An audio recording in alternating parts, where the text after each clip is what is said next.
नमस्कार नमस्कार नमस्कार दोस्तों, मैं Nikhilesh Jain Hindi chess base India channel पर आप सभी का हार्दिक अभिनंदन करता हूं। दोस्तों, राउंड नंबर 2 के टाई ब्रेक की आज बाजियां खेली गई और क्या कमाल के मुकाबले हुए। इतना रोमांचक थे कि कई बार तो जो है बहुत ही डर लग रहा था कि क्या होने वाला है। क्यों डर लग रहा था, इसके बारे में बात करेंगे। बहुत शानदार मुकाबले आज खेले गए। प्रज्ञानंदा आर जो है उन्होंने आज एक आप कह सकते हैं अपने जीवन के सबसे कठिन मुकाबलों में से एक मुकाबला खेला। एक समय प्रज्ञानंदा बाहर होने वाले थे। एस.एल. नारायणन ने कमाल की बाजी खेली निकिता वितुगोव के खिलाफ और बहुत लंबी बाजी चली। फास्टिनो ओरो अंततः जो है विदित गुजराती से जो है वो पराजित हुए और विदित अगले दौर में प्रवेश करने में कामयाब रहे। और ये भी काफ़ी ज़बरदस्त मुकाबला हुआ। अगर हम देखें तो मुरली कार्तिकेयन पूरी ताकत लगाई, लेकिन अंतिम समय में इदानी पौवा जो है वो भारी पड़ गए फाइनल टाई ब्रेक में और वो बाजी हार गए यहाँ पर। वहीं सबसे बड़ा सरप्राइज़ रहा निहाल सरीन का अर्किदिस से हार कर, ग्रीस के अर्किदिस से हार कर के बाहर हो जाना। ये सबसे बड़ा आप कह सकते हो सेटबैक रहा इंडिया के हिसाब से, निहाल का बाहर होना, जो कि टाई ब्रेक के एक्सपर्ट माने जाते हैं और टाई ब्रेक में ही बाहर हुए। रौनक साधवानी भी बड़ा नाम रहे जो इस टूर्नामेंट से जिनकी विदाई हो गई और रॉबर्ट ने उनको पराजित करते हुए टूर्नामेंट से बाहर कर दिया। और आई थिंक ये रौनक के लिए भी रेटिंग के हिसाब से भी देखें तो वो काफ़ी फेवरेट थे। वहीं प्रणव वी ने अपना शानदार प्रदर्शन बरकरार रखा और उन्होंने आर्यन तारी को टूर्नामेंट से जो है अंततः बाहर कर दिया और 2 टाई ब्रेक मुकाबलों में उन्होंने एक जीता और एक ड्रॉ करते हुए आर्यन तारी को टूर्नामेंट से बाहर किया उन्होंने। और वहीं भारत के प्रनेश एम उन्होंने दिमित्रिस कोल्लारस को हराया, 3-1 से हराया उन्होंने, दोनों टाई ब्रेक में हरा दिया उनको और आगे की ओर निकल गए। और बहुत सारे जो खिलाड़ी हैं वो टूर्नामेंट से आज विदाई हो गई और टोटल 128 खिलाड़ियों में हम बताएं आपको तो सिर्फ 64 खिलाड़ी ही अब बाकी हैं। ये फुटेज हमें भेजा है आयुष जैन और देवांश ने, उन्होंने हमें ये फुटेज भेजा है चेस बेस इंडिया की टीम की ओर से, हिंदी की टीम से। वो इस समय गोवा में है। तो खैर, अब बात करेंगे इन मुकाबलों की। रिकैप करते हैं राउंड 2 के टाई ब्रेक मुकाबलों का। बात करते हैं सबसे पहले आर प्रज्ञानंदा की। तो पहली बाजी जो थी इन दोनों के बीच दोस्तों, पहला रैपिड था और जो पहला रैपिड था वो ड्रॉ रहा। बट दूसरे रैपिड में प्रज्ञानंदा जो है वो सफ़ेद मोहरों से खेल रहे थे और सब कुछ ठीक जा रहा था। यहाँ पर एक्सचेंज वेरिएशन खेला उन्होंने और इससे पहले समझ लीजिए 3 बाजियाँ ड्रॉ हो चुकी हैं, क्लासिकल ड्रॉ हो चुका है। और सडनली एक पोजीशन आता है जहाँ पर जो तैमूर है बड़ा बढ़िया खेला है भाई। मैं आज उनके खेल का फ़ैन हो गया। एक खिलाड़ी को, नए खिलाड़ी को पहचाना मैं। तैमूर 25 साल के हैं, बड़े हैं 5 साल प्रज्ञानंदा से। ऑस्ट्रेलिया से आते हैं जहाँ पर चेस का ज़्यादा कल्चर नहीं है, लेकिन धीरे धीरे जो बाजी है ये उन्होंने पहले तो नाइट इम्प्रूव किया और उसके बाद उन्होंने लॉन्ग कैसल करने की तैयारी की बिशप B7 निकाल के। यहाँ पर प्रज्ञानंदा से सबसे बड़ी ब्लंडर हुई थी E5 पॉन को बढ़ना, क्योंकि इमीडिएटली आया F5, उसके बाद उनका नाइट मर रहा है और ये नाइट या तो पीछे लेना पड़ेगा और फिर बिशप भी ट्रैप हो सकता है। तो यहाँ से उनकी बाजी जो है वो थोड़ा मुश्किल में पड़ना शुरू हो गई प्रज्ञानंदा की, क्योंकि अगर वो यहाँ से नाइट पीछे आ जाए अपने बिशप को बचाते हुए इस पोजीशन पे, अगर वो नाइट पीछे आ जाए यहाँ पर, तो after bishop B7 and long castle होने के बाद ये एक्चुअली में ब्लैक वाइट के ऊपर बहुत ज़्यादा अटैक कर देगा। तो हुआ क्या कि प्रज्ञानंदा ने यहाँ पे पीस सेक्रीफाइस मार दिया। ओके, पहली बाजी ड्रॉ हो गई है, तो दूसरी अगर हारेंगे आप तो आप टूर्नामेंट से बाहर हो जाएंगे। इसके बाद प्रज्ञानंदा की स्थिति लगातार खराब होती चली गई। बहुत कुछ हो रहा था, नाइट C2 भी मर रहा था। खैर उन्होंने यहाँ पे C5 खेला, अपने रुक के लिए जगह, बिशप के लिए जगह बनाई। उसके बाद क्वीन एक्सचेंज करने के लिए इतनी सटीक चालें खेलते जा रहे थे। और एक मोमेंट आता है यहाँ पर जब प्रज्ञानंदा क्लियर पीस डाउन थे और धीरे धीरे तो यहाँ पर उनके तैमूर के सारे पीसेस आ गए। अब ये पोजीशन आती है जहाँ पर प्रज्ञानंदा C3 खेलते हैं, नाइट C6 जाता है, क्वीन F4 खेलते हैं। यहाँ पे टाइम था अपोनेंट के पास 6 मिनट और आई थिंक ये वो मोमेंट था जब यहाँ पर जो बेस्ट मूव हो सकता था बिशप H3 अगर वो चल देते तो ये बाजी बचती नहीं, ये बाजी यहीं ख़त्म हो जाती। GH3 क्वीन H3 यहाँ पर, और आपको क्वीन आना पड़ता पीछे क्योंकि और कहीं तो आप जा नहीं सकते, और ये यहीं पे गेम ख़त्म हो जाता।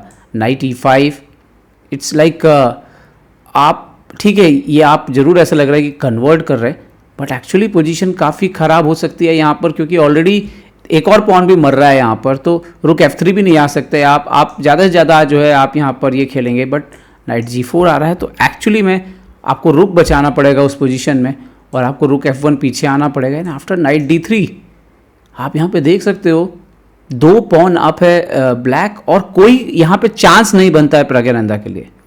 बट यहीं संजीवनी मिली, उनके अपने ने रुक G6 खेला, प्रज्ञानंदा ने एक्सचेंज किया, और यहाँ पर देखिए ये गुड मूव्स नहीं है, बट यहाँ पर एक ट्रैप लगा हुआ, हार तो रहे हैं जिसको बोलते हैं स्विंडलर, और प्रज्ञानंदा ने कंटिन्यू थ्रेड बरकरार रखे, और ये मोमेंट आता है जहाँ पर उन्होंने चेक दिया। भाई ये ना किंग कहीं भी लेके चले जाओ विनय, वो किंग F8 गए, क्वीन से चेक आता है, वो किंग जाते हैं G7। यहाँ पे बेस्ट मूव क्या है, F7 जाना, ठीक है, चेक नहीं आ रहा, ठीक है, और उन्होंने यहाँ पर ये अलाउ किया, और सबसे बड़ी गलती यहाँ पर करी। यहाँ पे बेस्ट मूव क्या है, नाइट को D7 रखना, ठीक है, उन्होंने सबसे बड़ा ब्लंडर किया, और एक्चुअली में इस ब्लंडर की वजह से क्या हुआ, अब ये चेक आता है किंग को अगर आप सोचो कि चलो मैं यहाँ पर H8 पे चला जाता हूँ, तो आफ्टर नाइट E7 मेट ही नहीं रुकेगी, क्योंकि डबल अटैक आ रहा है, एक तो ये वाला भी अटैक आ रहा है यहाँ पर, ठीक है, और आप सोचो कि चलो मैं मेट रोकने के लिए नाइट को जो है कहीं हटा लेता हूँ,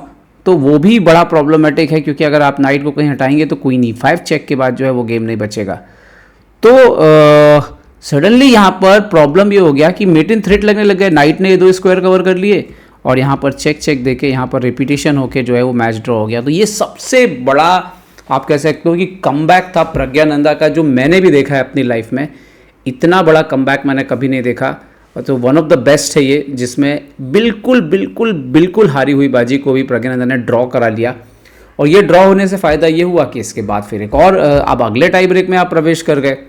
अच्छा, इसी मैच में इसी राउंड में विदित गुजराती ने जो है जीत दर्ज की और पराजित कर दिया फॉस्टिनो ओरो को, और ब्लैक पीसेस से विदित ने बाजी खेली और अच्छा कंट्रोल दिखाया। उन्होंने फॉस्टिनो को अननेसेसरली अटैक करने नहीं दिया, और ये यहाँ पर बड़ा इंटरेस्टिंग हुआ कि अपना नाइट यहाँ पर एक पॉन देते नज़र आते हैं, बट D4 से पॉन रिकवर हो जाता है। और फिर जो पोजीशन आया एंड गेम का, वहाँ पे ओरो ऐसा लग रहा था कि थोड़ा स्लाइड बेटर है, बट विदित ने इसके बाद अच्छी शतरंज खेली।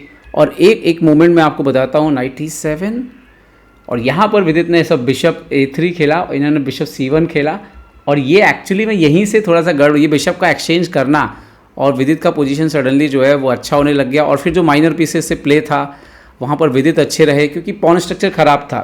रुक एक्सचेंज किया विदित ने, एंड देन आफ्टर C5 वो क्वीन साइड से पूरा प्रेशर डाल रहे थे विदित, और वही होता जा रहा था कि ओरो वो प्रेशर को अच्छे से संभाल नहीं पाए। और फिर विदित थोड़ी देर में विदित का पॉन जो है वो कॉर्नर तक पहुंच गया। मैं आपको दिखाता हूँ, ऐसा पोजीशन आया, एंड देन विदित ने इसको बढ़िया कन्वर्ट किया। और ये दूसरा राउंड था, पहले बाजी ड्रॉ रही थी ओरो के साथ विदित की, तो विदित ने टाई ब्रेक जो है पहला ही टाई ब्रेक जीत करके विदित अगले दौर में पहुँच गए। ओके, फिर एक और बड़ा झटका लगा भारत को दूसरे राउंड में। ये ऐसा टाइम चल रहा था, ऐसा लग रहा था कहीं सारे टॉप प्लेयर इंडिया के ना बाहर हो जाएं।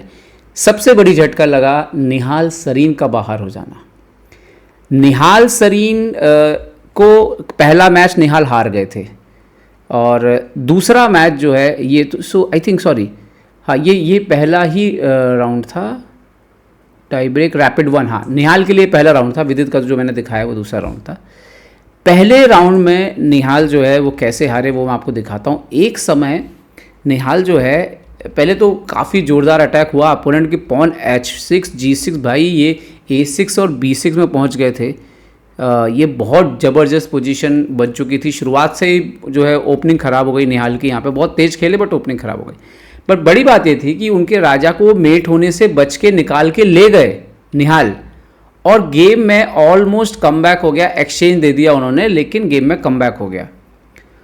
और अब निहाल को एक मौका मिला गेम में कमबैक करने का, और अपोनेंट के पास टाइम भी कम था यहाँ पर। ये वो मोमेंट है जब निहाल को अपना नाइट इम्प्रूव करना था, और यही एक कारण रहा उनके हारने का, क्योंकि वो क्वीन से ही चेस खेलते रह गए यहाँ पे। और ये नाइट उन्होंने वापस भी क्यों लिया ये भी समझ के परे था। यहाँ भी नाइट G5, उनका नाइट गेम में आना चाहिए, दूसरा नाइट, क्योंकि जैसे ये नाइट गेम पे आएगा E4 बढ़ना शुरू होगा और ये किंग अनकंफर्टेबल होगा, यही एकमात्र तरीका था। बट वो यहाँ पर मिस करते हैं, वो E4 भी देते हैं सेक, और फिर ये क्वीन लगातार क्वीन का रास्ता भी बंद कर देते हैं, और क्वीन के ऐसे होने की वजह से क्वीन हो जाता है एक्सचेंज, और उसके बाद उनका पोजीशन जो है ख़राब होने लगता है। आखिरी तक उन्होंने ट्राई किया, बट लगातार पोजीशन ऐसी होती चली गई कि निहाल को रिज़ाइन करना पड़ गया। यहाँ पे पीसी चला गया निहाल का, और रिज़ाइन करना पड़ गया निहाल को। यह तो बहुत ख़राब स्थिति हो गई थी लास्ट में। तो ऐसे में निहाल को दूसरे राउंड में कमबैक करना था, लेकिन नहीं हुआ, और निहाल हार करके बाहर हो गए टूर्नामेंट से। तो ये बड़ा झटका था। फिर प्रज्ञानंदा और अब यहाँ पे बारी शुरू होती है, दूसरा राउंड शुरू होता है, प्रज्ञानंदा वर्सेस तैमूर। पहला टाई ब्रेक तो बराबर रहा था। ये वाला जो मैच था, इसमें मैं आपको दिखाता हूँ। शुरुआत तो ठीक है, प्रज्ञानंदा ठीक खेलते हैं, इटालियन में सब कुछ ठीक है, एंड देन वो होता है जो हम बहुत कम देखते हैं, प्रज्ञानंदा से कैलकुलेशन में ब्लंडर। तो यहाँ पर देखिए, ये वो मूवमेंट था जो पहला मूवमेंट मैं आपको बताता हूँ। यहाँ पर बेस्ट मूव क्या था, आप भी चाहो तो पॉज करके सोचो। यहाँ पर बेस्ट मूव एक ऐसा मूव आ रहा था कि प्रज्ञानंदा ये पोजीशन को इमीडिएटली जीत में बदल देते। यहाँ पर बिशप F4 चलना था। अब प्रॉब्लम ये है, ये नाइट मर रहा है। अगर आप यहाँ पर बिशप इंटू बिशप मारते हैं तो क्वीन इंटू C2, अब आपको ये नाइट बचाना है, आप नाइट H5 जाएंगे, but now rook into E8, queen into E8, and then यहाँ पर E1 यहाँ पर खतरनाक चाल आ रही थी। मतलब बिशप C7 को तो छोड़िए, बिशप इंटू H6, और ये विनिंग आ रहा था प्रज्ञानंदा का। बट और हाँ, एक बात और, अगर बिशप F4 पर जो प्रज्ञानंदा ने बिशप E3 खेला, बिशप F4 पर अगर वो क्वीन D1 मार दें, सो बिशप D1, नाइट आप बचाइए, and then bishop into C7। तो बिशप F4 जो था वो की था पोजीशन में। अब प्रज्ञानंदा से पहला वो बिशप E3 खेलते हैं, इससे हो जाती है इक्वल पोजीशन, ठीक है। अपोनेंट सब एक्सचेंज कर देता है, एंड देन थोड़ी देर बाद एक कुछ ऐसा होता है जो हम बहुत ही रेयर देखते हैं। अपोनेंट के पीसेस गेम में आ जाते हैं, वो नाइट F4 आ जाते हैं, प्रज्ञानंदा नाइट C4 खेलते हैं, वो रुक C5 खेलते हैं। बढ़िया खेल रहे थे भाई, ये खिलाड़ी ज़बरदस्त थे। और ये पोजीशन पे अपोनेंट G5 खेलता है, प्रज्ञानंदा रुक D4 खेलते हैं। यहाँ पे वो एक्चुअली A4 खेलते हैं। आइडिया ये है कि A3 करेंगे, स्ट्रक्चर को तोड़ेंगे, C3 मारेंगे। तो प्रज्ञानंदा पहले बोलते हैं अपना नाइट बचाइए, ये खेलते हैं G5। और यहाँ पे जो बेस्ट मूव है वो है रुक E3, सपोर्ट लगा के रखना ताकि A3 आए तो आप B3 चल सको। प्रज्ञानंदा ने यहाँ पे बिशप इंटू B7 मार दिया। इतना बड़ा ब्लंडर हमने बहुत कम देखा। उन्होंने ब्लंडर क्या हुआ वो दिखाता हूँ आपको। मतलब ये तो देखा होगा कि रुक जो है वो E8 पे आएगा, बट उन्होंने देखा नाइट F3 है, कुछ नहीं हो रहा। बट एक्चुअली प्रॉब्लम है रुक इंटू रुक और नाइट, और अब नाइट से चेक आके वो मर जाएगा। और यहाँ पर प्रज्ञानंदा ये मैच जो है कुछ चाल में उन्होंने रिजाइन कर दिया, क्योंकि एकदम ही लूजिंग हो गया। अब प्रज्ञानंदा पीछे हो गए, मतलब पहला मैच हारे, उससे पहले तो ड्रॉ था, वो तो हारते हारते बच्चे पिछला, और ये वाला हार गए। अब करो या मरो की स्थिति थी कि भाई नहीं जीते, ड्रॉ होगा तो बाहर हो जाएंगे। और इस बार प्रज्ञानंदा जो है वो ब्लैक पीसेस से जो है वो मैच खेल रहे थे। इसके बाद जो अगला वाला ये जो मैच है ये खेल रहे थे वो ब्लैक पीसेस से। प्रज्ञानंदा ने ओपनिंग से ही जो है वो अलग लाइन खेली, B6 G6, मॉडर्न डिफेंस खेला यहाँ पर, और अपोनेंट को अच्छा सेंटर दिया कि आप अटैक करिए। और इसी अटैक करने के चक्कर में जो है तैमूर मौका दे गए। क्वीन C8 तो ज़बरदस्त चाल थी, सब कुछ बचा लिया था इस चाल ने। जो अटैक आ रहा था night F7, night E6, queen B4 के बाद बिशप पर अटैक, सब बचा लिया। एंड देन जैसे ही सेंटर से पॉन दोनों अलग हुए, उसके बाद तो प्रज्ञानंदा ने गेम में कंट्रोल कर लिया, लगातार खुद को बेहतर करते चले गए। ये करो या मरो की स्थिति थी, और इसमें प्रज्ञानंदा ने वाकई पहली जीत जो है अपनी दर्ज की, फीडे विश्व कप की पहली जीत दर्ज की, क्योंकि दोनों क्लासिकल बाजियाँ ड्रॉ थी। उसके बाद दोनों जो है फर्स्ट टाई ब्रेक के दोनों रैपिड भी ड्रॉ थे, और उसके बाद वो पांचवा मुकाबला हार गए थे। तो हारने के बाद प्रज्ञानंदा जागे, और इस गेम को तो खैर उन्होंने बड़ा कन्वीनियंटली जो है, हालांकि इसमें एक ब्लंडर कर दिया था प्रज्ञानंदा ने जिससे इक्वल होने लग रही थी बाजी, लेकिन एनीवे वो पूरी तरह से कंट्रोल में थे। यहाँ पर ये ब्लंडर था एक्चुअली में, क्योंकि इसमें क्वीन C7 सही चाल थी, बट उन्होंने क्वीन F6 खेला और ब्लंडर हो गया यहाँ पे, क्योंकि अब नाइट से चेक सीधा वो क्वीन ही चला गया उनका, और ये मैच जो है प्रज्ञानंदा फाइनली जीते और फिर से स्कोर हो गया अब 2-2 पे। अब तीसरे टाई ब्रेक पे बात थी, क्योंकि 2 टाई ब्रेक मतलब रैपिड के ख़त्म हो गए, अब होना था ब्लिट्स के मुकाबले। और प्रज्ञानंदा ने ब्लिट्स के पहले ही गेम में जो है यहाँ पर सफ़ेद मोहरों से खेले वो, और बढ़िया मैच था ये। इस मैच में थोड़ा कंट्रोल ज़्यादा दिखा प्रज्ञानंदा का, ब्लिट्स में साफ दिख रहा था कि वो बेहतर ढंग से जो है कोऑर्डिनेट कर पा रहे हैं।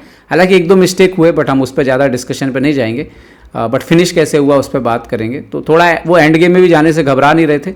और उसके बाद उन्होंने यहाँ पर क्वीन एक्सचेंज करने के बाद अच्छा कंट्रोल दिखाया बोर्ड पर, मैन्योरिंग अच्छी दिखाई अपोनेंट के पीसेस, और फिर उनको मिल गया यहाँ पे E6 का पॉन। एंड देन ये ब्लिट्स में तो खैर तैमूर जो है पहले ब्लिट्स में तो प्रज्ञानंदा के सामने ज़्यादा कुछ मजबूत नज़र नहीं आए, वो टाइम प्रेशर में भी थे, और आखिरी में प्रज्ञानंदा ने इस तरीके से इवन वो एक्सचेंज अप होने के बाद मैच जीत लिया। और अब पहली बार प्रज्ञानंदा जो है वो आगे हो गए तैमूर से यहाँ पर, क्योंकि स्कोर हो गया था 3-3 आप देखिए, क्योंकि यहाँ पर और 6 बाजियों के बाद स्कोर जो था वो 3-3 था, और इसके बाद प्रज्ञानंदा ने 4-3 की बढ़त बनाई। और इसके बाद आखिरी मुकाबला हुआ, मैं पहले SL नारायण के पहले प्रज्ञानंदा का ही आखिरी मुकाबला आपको दिखा देता हूँ, जो टाई ब्रेक ब्लिट्स का दूसरा मुकाबला था। और इसमें ब्लैक पीसेस से प्रज्ञानंदा खेले। ये मैच तो एक समय इतना इंटरेस्टिंग हो गया था भाई कि प्रज्ञानंदा ने पहले तो ओपनिंग में बढ़त हासिल कर ली है, D5 पॉन के बाद लॉन्ग कैसल किया, रिस्की खेला थोड़ा, बट बढ़िया था, उनका कैलकुलेशन सही था और ये पोजीशन आता है। बट ये जो पॉन था इसके ही कारण जो है तैमूर ने ज़बरदस्त दबाव बनाया यहाँ पर। वो उन्होंने जो कैलकुलेशन किया मज़ा आ गया। यहाँ पर नाइट को लेके आए बिशप E7। अब क्या थ्रेट आ रहा था कि रुक आएगा ऊपर यहाँ या यहाँ, और यहाँ आके मेट लगा देगा, और फिर प्रज्ञानंदा ने उसको बचाने के लिए अपना रुक लाए 5th रैंक पे। देन अपोनेंट ने B4 शुरू कर दिया, दूसरा रुक ले आए, प्रेशर खूब ज़्यादा बना के रखा प्रज्ञानंदा के ऊपर। और एक मोमेंट तो ऐसा आया जहाँ पर प्रज्ञानंदा की बाजी ख़राब होने लगी, मतलब यहाँ तक तो बेटर ही थी, यहाँ पे B4 वगैरह खेलना था उनको ताकि वो रुक ना खुले। बट यहाँ पर प्रज्ञानंदा से हुई एक बड़ा blunder and A into B5 आ गया। उन्होंने खेला यहाँ पर दूसरा ब्लंडर F5, उसके बाद रुक E8 आ गया, फिर से मेट लगी। उन्होंने खेला किंग E8। सो नाउ यहाँ पर बिशप से चेक, किंग जाता है इधर, रुक D4 खेला उन्होंने यहाँ पर, और प्रज्ञानंदा ने खेला बिशप E7। और ये वो मोमेंट था जहाँ पर उनको चलना था B6, और बिल्कुल विनिंग पोजीशन है, उन्होंने रुक D7 खेल दिया। प्रज्ञानंदा किंग F7 आ गया, ये भी लूजिंग ही था, बट उन्होंने एक्सचेंज किया। यहाँ पर उनको बिशप जो है वो D4 पे हटाना चाहिए और बिशप फिर C5 से, बट उन्होंने एक्सचेंज किया। और जैसे एक्सचेंज किया प्रज्ञानंदा फिर से गेम में वापस लौट आए, और वो रुक एंड गेम ऐसा था कि क्वीन भी नहीं बना और प्रज्ञानंदा जीत गए। और इसके साथ ही प्रज्ञानंदा 5-3 से टाई ब्रेक जीत करके अगले दौर में पहुँचे। बट इसमें बहुत कुछ है, कमाल का साहस है प्रज्ञानंदा का जो उन्होंने दिखाया, हार नहीं मानने की उनकी क्षमता। और ये भी यहाँ पर वहीं तैमूर ने दिखाया है कि ऑस्ट्रेलिया जैसा देश जो शतरंज के लिए ज़्यादा फेमस नहीं है, तैमूर ने क्या कमाल का डिटर्मिनेशन इस टूर्नामेंट में दिखाया। भले ही वो बाहर हो गए, बट प्रज्ञानंदा से थोड़ा ही कम नहीं खेले वो इस पूरे टूर्नामेंट में। आखिरी 2 ब्लिट्स को छोड़ दें तो बिल्कुल उन्होंने एकदम बराबरी, बल्कि कहीं कहीं बेहतर टक्कर दी। और प्रज्ञानंदा शायद अपने फॉर्म में लय में अब वापस आएँ, क्योंकि जब आप इतना लंबा टाई ब्रेक खेलते हो बहुत एनर्जी भी निकलती है, लेकिन इन द सेम टाइम आप प्रैक्टिस पे वापस आ जाते हैं। तो उम्मीद करते हैं प्रज्ञानंदा जो है इस जीत के से आगे बढ़ेंगे और आगे जाएंगे। भारत के SL नारायण ने निकिता वितुगोव को जो है वो एक बढ़िया मुकाबले में पराजित किया, और अगले दौर में वो पहुंच गए हैं। इस गेम पर मैं ज़्यादा नहीं जाऊंगा क्योंकि बहुत लंबा वीडियो बन जाएगा फिर।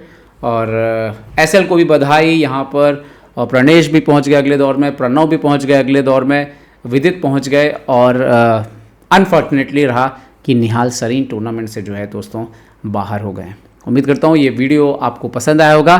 लाइक शेयर और सब्सक्राइब करना ना भूलें Hindi chess base India channel को। आपके लाइक हमारे वीडियोस को, स्पेशली लाइव को ज़्यादा से ज़्यादा हिंदी भाषी लोगों तक पहुंचाते हैं, जो कि हमारा प्रयास है। तो ज़रूर हिंदी भाषा में शतरंज के प्रचार प्रसार में अपना सहयोग दीजिए दोस्तों। लाइक कीजिए, शेयर कीजिए, और अगर आपने अभी तक सब्सक्राइब ना किया हो तो ज़रूर सब्सक्राइब करें। जय हिंद दोस्तों।